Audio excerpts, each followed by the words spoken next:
Hello Carl. Hi Rob. Thanks very much for coming to do the video recorded interview today. Okay. And you're happy for me to send this across to clients with regards to any opportunities you're interested in? Very happy indeed, yes. Brilliant, thank you Carl. And just to kick off, can you just give us a very quick summary of kind of where you're at the moment, your background, just a quick synopsis of that? Okay, yeah, certainly.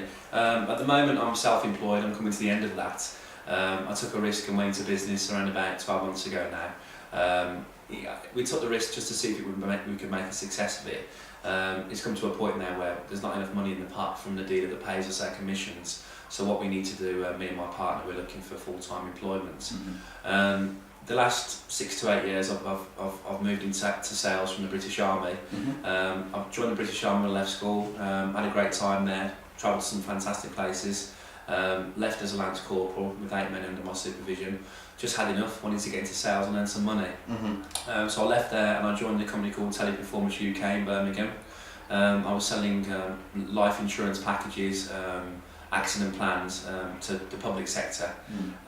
What it really was calling customers in their homes and pitching life insurance to them.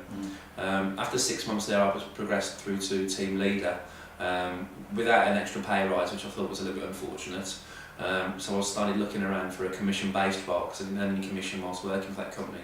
And being a good salesperson, I think commission's important. That's how I got into business to business really. I left that company, went straight into CFC Solutions, which are one of the largest fleet software solution providers.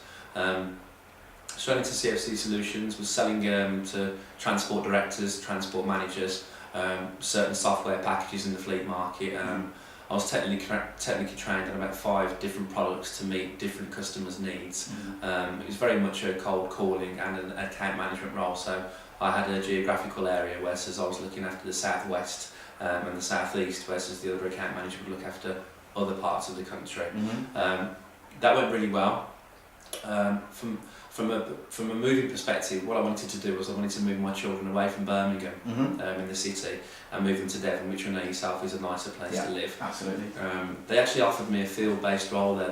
They offered to pay for my driving licence before I left, based on the sales that I've made, but I took the decision to move down to Devon. So this is where I am now. I moved into a company called Intech Communications. It was a telesales role, and the director that recruited me wanted me to start the department single-handedly. Right.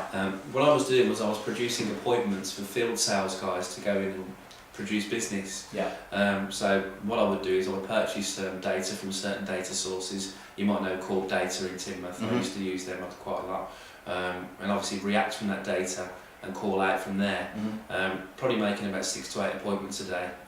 Being geographically sensible, so it makes sense for the guys to go to, say they're in Bristol or Avon. There's no point in sending them to Bristol and then having an appointment in Cornwall, because it needs to make geographical sense from a cost point of view as well. I recruited 2 members as well of staff for that, where the department was growing significantly.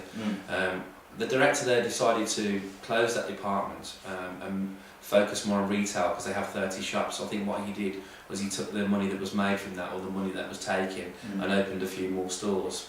So that was a redundancy for us. I went straight from that role into a company called Nightingale-Conans, which are very worldwide known, especially in America. What that really was as a personal development and a business growth consultant. There was 2 sides to the role.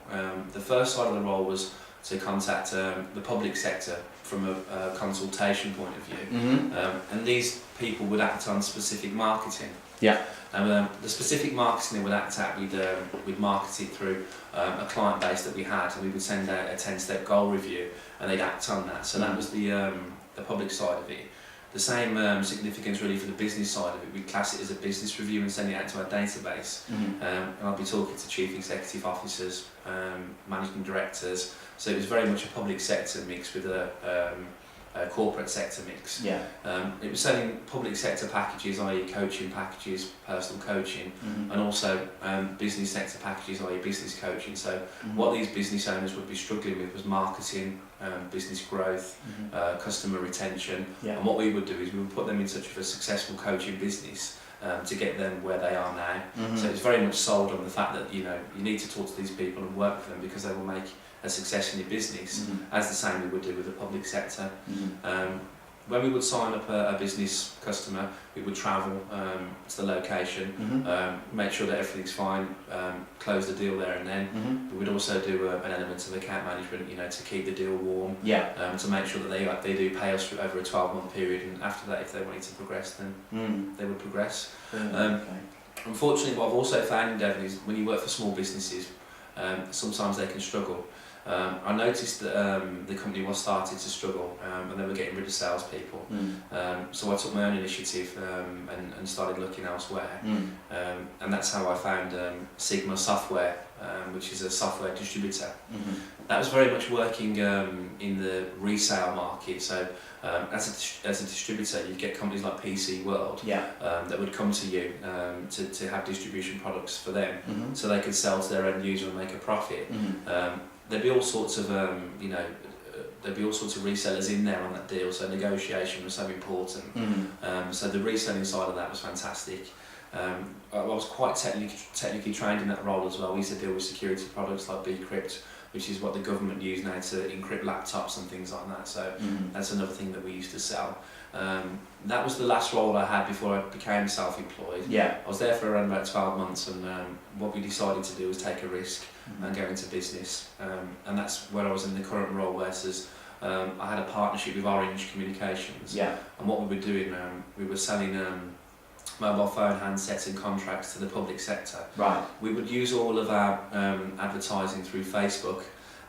So what would happen is a customer would act on specific marketing on Facebook. What we used to say on our adverts is we accept 100% of all applications. Realistically, what that meant was we do accept all the applications, but we'll try and get as many people through as possible. What happened with that is it was going pretty well, but then due to the recession, what Orange did was they cut their dealer commissions by 10%. Now that made us struggle 6 months ago, but we kept our head above water, and they've cut it by a further 10% now. It's on Google, the information for you. That 10% has left nothing in the pot for us. So due to this week, we're both looking for full-time employment, certainly. Okay, so that brings us up to date then, Karl. And what kind of opportunity, in line with the experience, which has obviously all been sales bias pretty much, what kind of opportunity ideally are you open to, or are you seeking now? I'm looking for a role that's primarily in the corporate sector, although the public sector is something I can diversify into as well.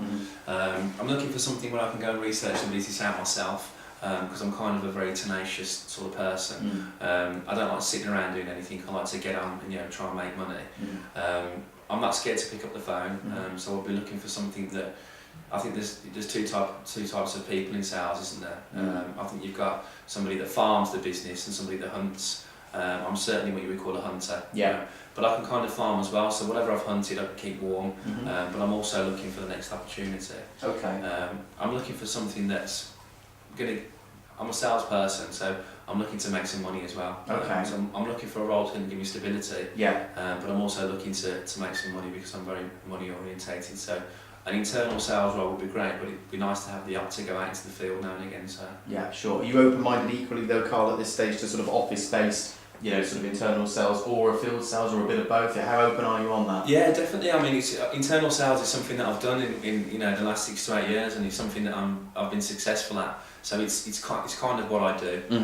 I'm a pretty fast learner as well. So if I move into a company, a few weeks on, I know there's a lot of product training that goes through, but I'm happy to get straight on the phone once I'm confident, to make sales. But an internal role, preferably with the view to some field sales, would be a perfect role for me, certainly. Fantastic. Okay.